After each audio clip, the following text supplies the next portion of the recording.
మనందరికీ మన అభిప్రాయాన్ని స్వేచ్ఛగా వ్యక్తం చేసే హక్కు ఉంది. అది మన ప్రజాస్వామ్యానికి చాలా గొప్ప బలం. కానీ ఆ స్వేచ్ఛని ఇతరులను దూషించడానికి, తప్పుడు సమాచారం వ్యాప్తి చేయడానికి ఉపయోగించకూడదు. Before sharing, verify data. Before criticizing, know the facts. Before abusing, remember your responsibility. బలమైన ప్రజాస్వామ్యానికి మనకు కావాల్సింది బ్లైండ్ ఫాలోవర్స్ కాదు, ఇన్ఫార్మ్డ్ సిటిజన్స్ చాలా అవసరం.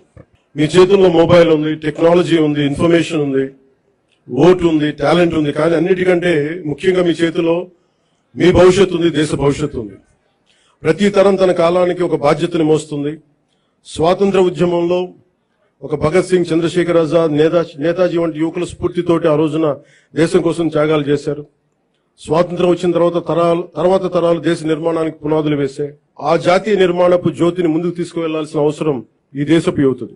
మీ ఆలోచన స్వేచ్ఛగా ఉండాలి, అన్యాయంపై అసహనం ఉండాలి, మార్పు తీసుకురావాలని తపన ఉండాలి. ప్రభుత్వాన్ని ప్రశ్నించండి, విధానాలను విమర్శించండి, నిరసన తెలియజేయండి. కానీ మీ కోపాన్ని విధ్వంసంగా కాకుండా నిర్మాణాత్మక శక్తిగా మార్చండి. పోరాడే సమస్యలు నిజమైనవే కావచ్చు, కానీ వాటిని ఎవరు ఏ దిశలోకి తీసుకువెళ్తున్నారు అనేది ఆలోచించాలి. వ్యవస్థలో తప్పుంటే వ్యవస్థని ధ్వంసం చేయడం కాదు, వ్యవస్థని సరిచేయడం అంటే మనకు లక్ష్యం కావాలి. నేను కూడా ప్రజా సమస్యల కోసం అనేక ఉద్యమాలు చేశాను.